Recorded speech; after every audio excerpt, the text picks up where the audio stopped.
Merci encore de nous rejoindre pour ce webinaire dans le cadre de notre série sur la santé mentale. Ce webinaire s'intitule Recharger les batteries. Je m'appelle Brenda Delauder et je suis la directrice exécutive de l'Association canadienne de la spondyloarthrite. Et je suis ravi d'être ici aujourd'hui avec notre expert présentateur. Pour commencer, n'hésitez pas à utiliser la fonction de chat pour nous dire d'où vous venez, dans quel pays. Nous aimerions également vous demander d'utiliser la fonction de questions-réponses Q&R de ce webinaire Zoom. Vous pouvez trouver cette fonction dans la console pour poser toute forme de questions. Cela nous permet de suivre en fait les questions posées et si nous ne parvenons pas à y répondre pendant cet événement, nous nous assurerons d'y répondre par la suite. Encore une fois, la fonction Q&R se trouve en bas de votre fenêtre Zoom. Et si vous ne voyez pas l'option, il se peut que vous deviez chercher les 3 petits points pour y accéder. Encore une fois, veuillez utiliser la fonction de chat pour nous dire d'où vous nous rejoignez. Je tiens à commencer par reconnaître les peuples autochtones de toutes les terres sur lesquelles nous nous trouvons aujourd'hui. Aujourd'hui, oui, même si nous nous réunissons sur une plateforme virtuelle, il est important pour nous de prendre un moment pour reconnaître l'importance de la terre que chacun de nous appelle chez soi.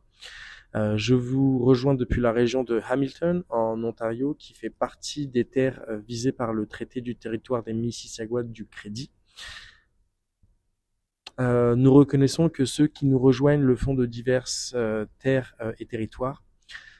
Pendant des milliers d'années, les peuples autochtones ont habité et pris soin de ces terres et ils le font toujours aujourd'hui.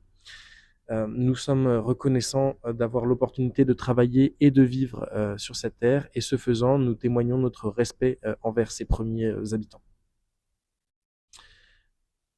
Donc voici une diapositive que certains d'entre vous ont déjà vue et c'est une vue d'ensemble de ce qu'est réellement la spondyloarthrite. Elle décrit un groupe de maladies arthritiques, inflammatoires chroniques, présentant des caractéristiques communes, notamment l'inflammation des yeux, de la peau, de la colonne vertébrale, du tractus gastro-intestinal et d'autres. Nous savons que ces conditions sont douloureuses, invalidantes, en particulier pour les personnes en phase de progression de la maladie. Les personnes atteintes de SPA sont fortement touchées physiquement, émotionnellement et forcément aussi mentalement. Nous reconnaissons que cela a des conséquences sur elles ainsi que sur leurs proches et leurs aidants.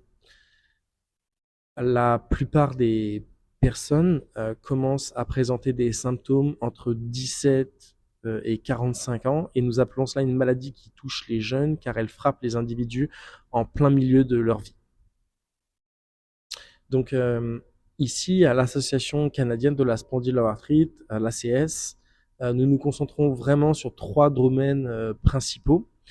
Le premier objectif est de réduire le délai de diagnostic. Le deuxième, c'est la sensibilisation et l'éducation des patients. Et enfin, le troisième, c'est le plaidoyer avec pour objectif d'influencer les politiques. Aujourd'hui, dans le cadre de l'une de ces initiatives, nous vous proposons ce segment éducatif sur le thème du rechargement des batteries. Juste avant de commencer, je tiens à prendre un instant pour exprimer nos remerciements et notre gratitude envers certains de nos partenaires. Grâce à leur soutien, nous sommes en mesure de vous offrir ce type d'opportunité pour mieux informer et soutenir l'ensemble de notre communauté. Nous sommes également divulgués en toute transparence les financeurs de notre série de webinaires, ainsi que reconnaître ces partenaires qui rendent cela possible, tout comme de nombreux autres programmes et services. Alors, s'il vous plaît, acceptez nos remerciements. Et c'est maintenant un grand plaisir pour moi de vous présenter notre expert invité. Et en le faisant, je tiens à remercier ceux qui ont soumis des questions à l'avance. Pour ceux qui souhaitent poser des questions au cours de cette session, veuillez utiliser la fonction de questions-réponses Q&R de Zoom. Nous nous concentrerons sur les questions soumises à l'avance et nous essaierons de répondre à toutes les questions. Si nous n'avons pas la possibilité de répondre à vos questions en cours de session, nous vous contacterons probablement par la suite. De plus, si vous souhaitez activer les sous-titres, cette option est disponible dans le menu Zoom. Et bien sûr, continuez à partager d'où vous venez si vous ne l'avez pas encore fait. Je sais que j'ai eu le plaisir de présenter le docteur Dana Lee Begley auparavant. Ainsi, pour certains d'entre vous, c'est un renforcement de l'expertise et des connaissances qu'elle apporte généralement et généreusement aux membres de l'ACS.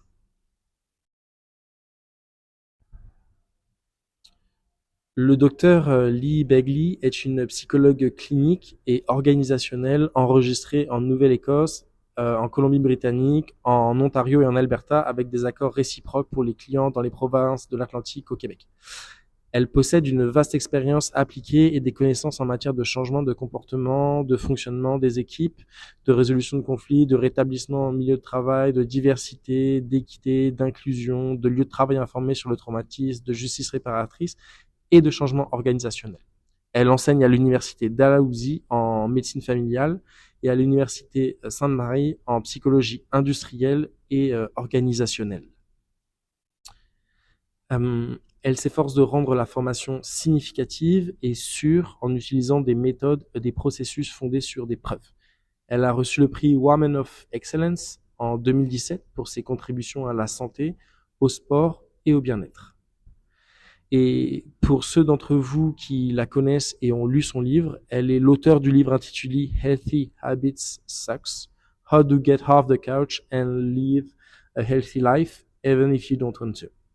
Si vous ne l'avez pas encore lu, nous vous encourageons à le faire. Bienvenue, Dr. Lee Begley. C'est un grand plaisir de vous avoir parmi nous aujourd'hui. Merci de m'accueillir. Oui, merci beaucoup. Maintenant, je vais vous laisser prendre l'écran pour partager votre présentation. D'accord, je vais donc partager mes diapositives.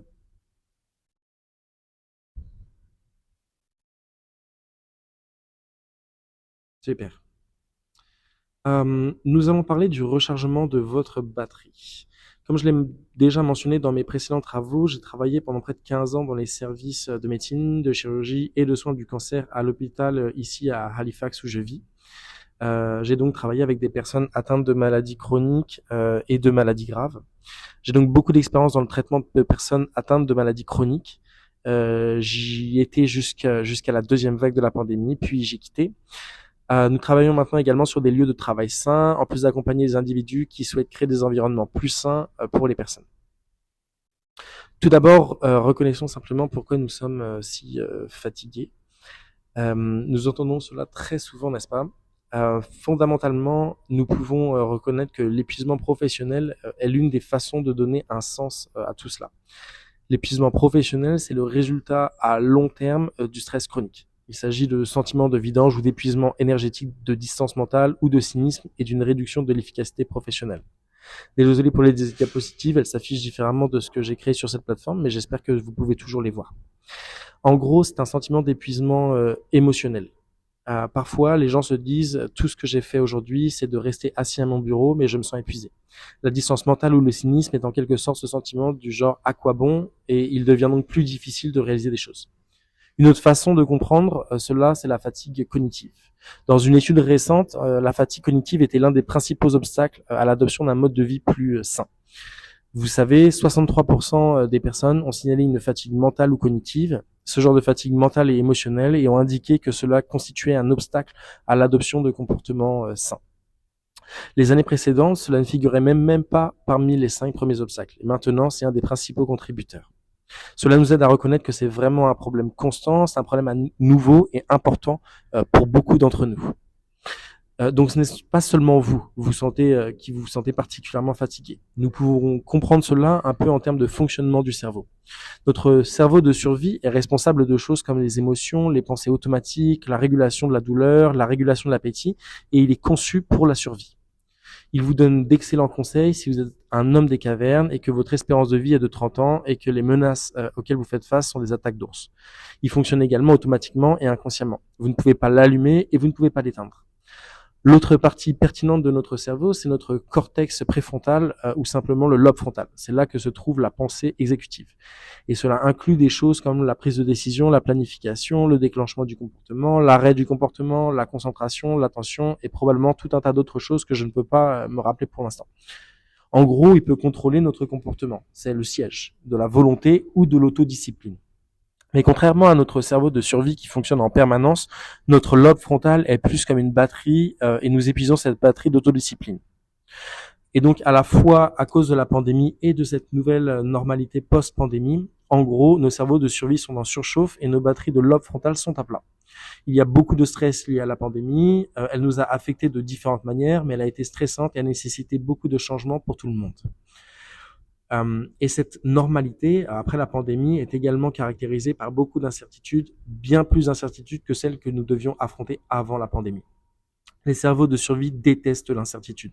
C'est une menace pour la survie et si vous ne savez pas ce qui se passe, si c'est incertain. Et donc cela provoque beaucoup de stress et nous devons utiliser nos batteries pour des choses pour lesquelles nous n'avions pas besoin de les utiliser auparavant. Même des choses simples comme les pénuries de médicaments, les problèmes de chaîne d'approvisionnement, l'inflation, les taux hypothécaires, toutes ces choses associées à l'incertitude, et cela signifie qu'elles épuisent nos batteries plus qu'auparavant. Et donc il n'y a plus de lobes frontaux nulle part. Tout le monde est vraiment fatigué. Nous constatons cela de manière assez constante dans toutes sortes d'enquêtes qui sont menées en fait. Lorsque vous avez une maladie chronique, la douleur associée à une maladie chronique vient de votre cerveau de survie. C'est un petit peu comme avoir un cerveau de survie en surchauffe. Nos cerveaux de survie ne comprennent pas la douleur chronique.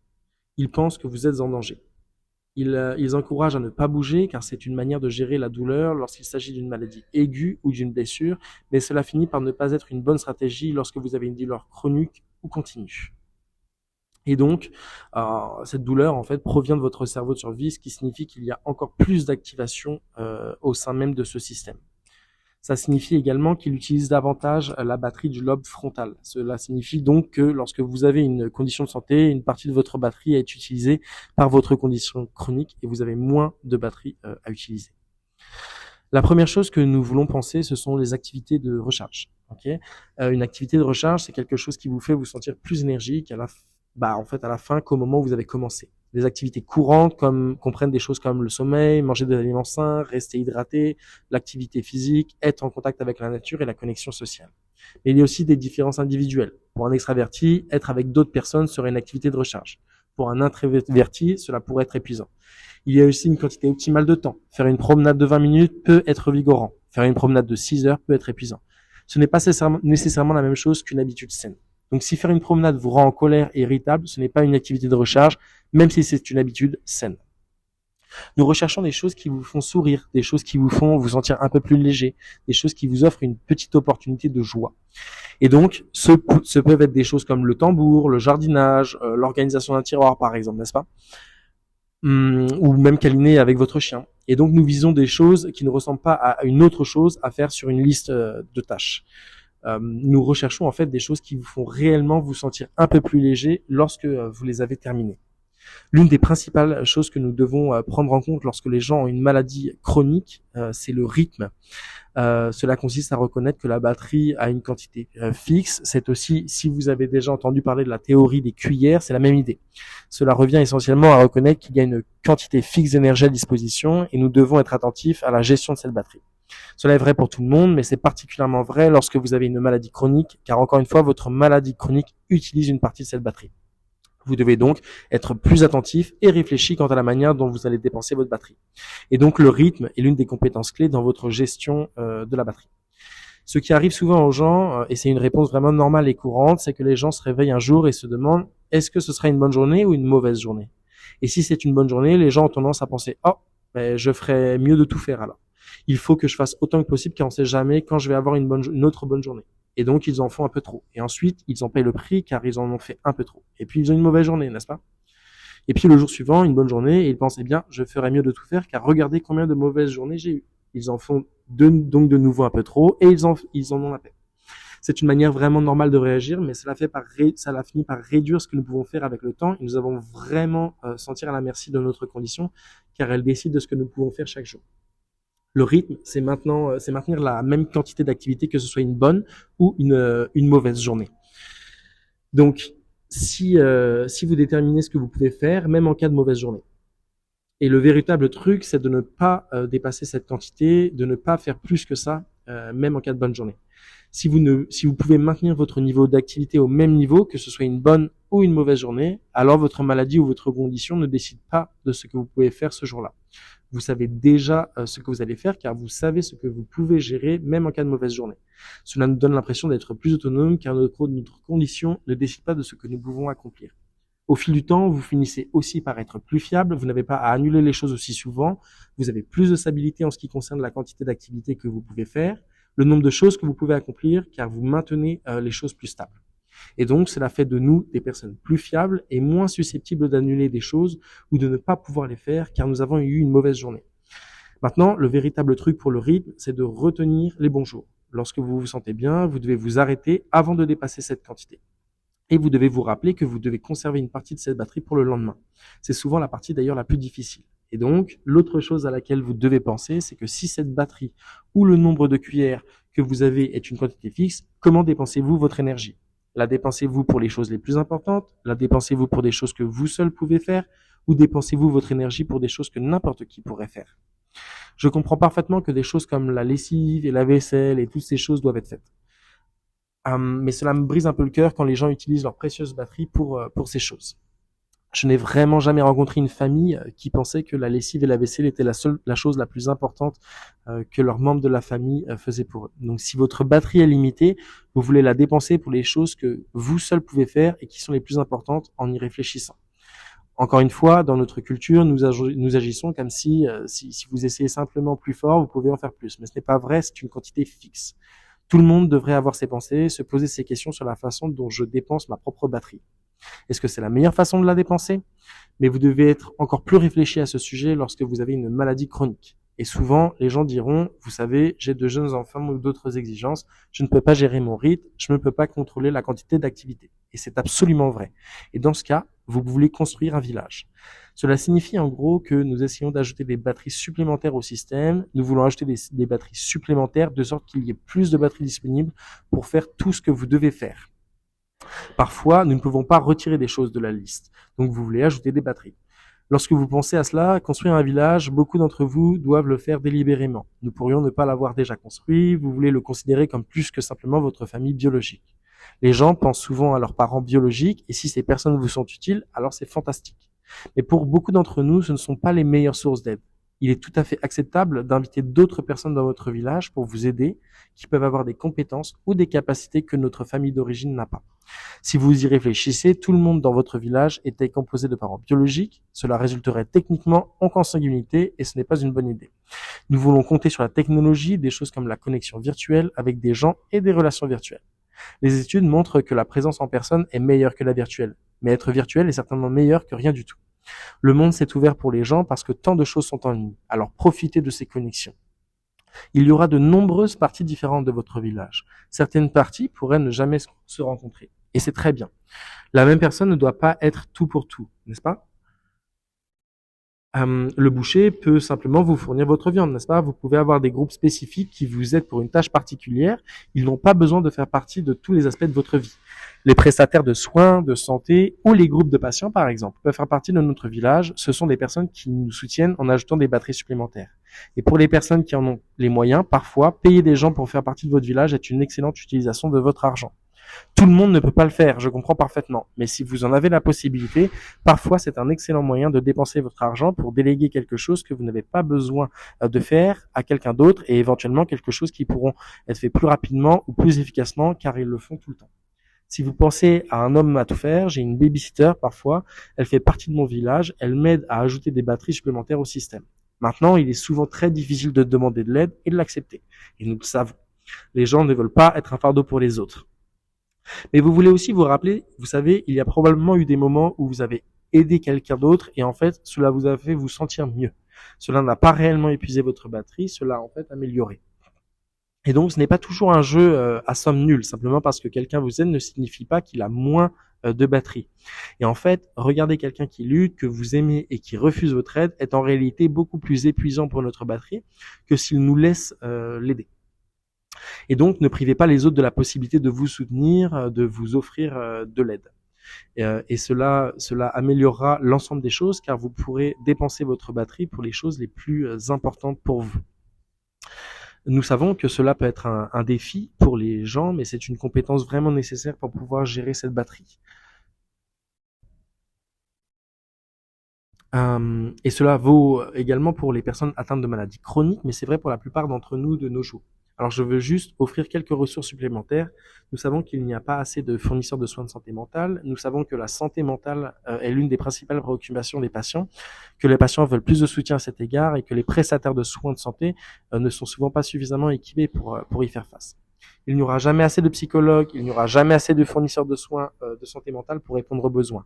Et donc, l'une des choses que nous développons dans notre entreprise, c'est comment créer des options plus évolutives pour fournir aux gens des informations basées sur la science de manière plus facile et plus accessible. Et donc, nous avons créé une application, car tout le monde crée une application, mais il s'avère que c'est difficile de créer une bonne application. Les premiers cours que nous enseignons sur cette application portent sur l'épuisement professionnel.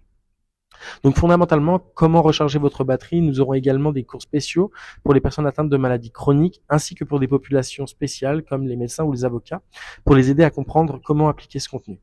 Donc vous ne pourrez pas lire les mots en haut, désolé pour le format de cette présentation, mais fondamentalement, il y a des cours que vous pouvez suivre, du contenu que vous pouvez parcourir de 5 minutes ou moins par jour, car nous savons que tout le monde n'a pas assez de batterie pour en faire plus que cela. Vous pouvez suivre votre progression. Donc, il y a un créateur d'habitude que nous utilisons pour soutenir le changement chaque jour. Et cela est utile même lorsque vous consultez un psychologue, car nous voulons que les gens aient ce soutien chaque jour, plutôt qu'une fois par semaine, 2 fois par semaine ou une fois par mois. Vous pouvez suivre le niveau de charge de votre batterie pour apprendre à connaître l'état de votre batterie et où elle en est. Il y a toutes sortes de compétences. Donc, toute l'application repose sur la thérapie d'acceptation et d'engagement, qui est un traitement fondé sur des preuves pour de nombreuses affectations de santé différentes, ainsi différentes que pour des affections de santé mentale. Et donc, il s'agit vraiment de notre effort pour essayer d'aider les gens à accéder à des informations basées sur la science de manière plus évolutive. Et donc, vous n'avez pas à le faire seul. C'est une autre manière d'ajouter des batteries à votre système. Vous pouvez obtenir un soutien basé sur la science chaque jour. Et c'est une autre ressource que nous essayons de rendre accessible aux gens. C'est une fonction payante, mais nous essayons de la rendre plus accessible pour que les gens puissent obtenir plus d'aide. C'est aussi mon site web, si vous voulez, vous pouvez y trouver d'autres ressources ainsi que mes coordonnées.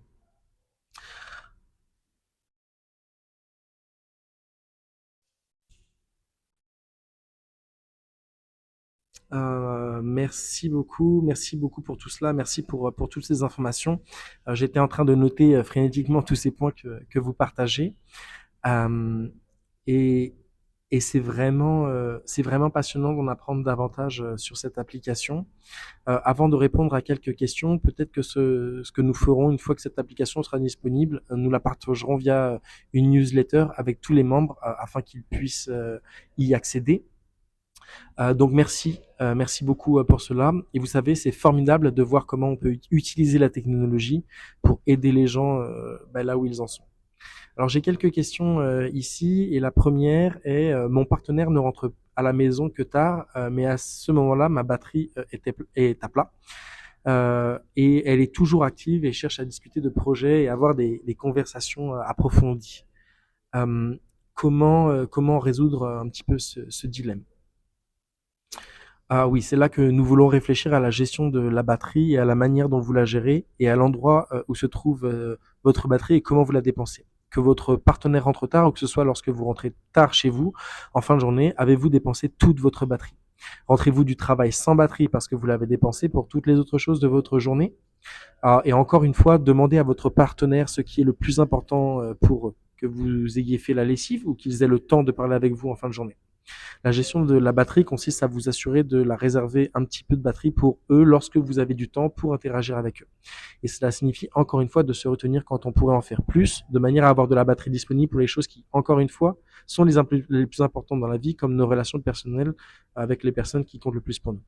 C'est génial, merci. Merci de bons conseils.